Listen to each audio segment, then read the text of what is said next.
কিন্তু পরে যাতে বলতে না পারে সুপ্রিম কোর্ট যে 31শে মের মধ্যে তোমাদের নোটিফিকেশন করতে বলা হয়েছিল, তোমরা কেন করনি, সেই জন্যই আইন মেনে আমাদের এই কাজটা করতে হচ্ছে। কিন্তু অপশন আমাদের ওপেন থাকছে ফর রিভিউ।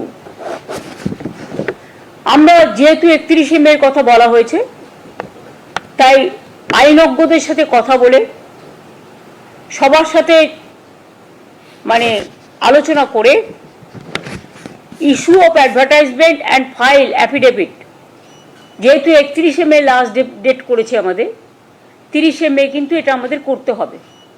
অ্যাডভার্টাইজমেন্টটা আমাদের করতে হবে 30শে মে, কারণ যেহেতু 31শে মে মধ্যে করতে বলেছে।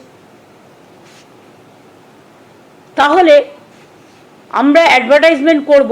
আমি কিন্তু আবার বলছি অপশান কিন্তু ওপেন আছে রিভিউয়ের জন্য। রিভিউয়ে যেটা বলবে আমরা সেটাই মানব।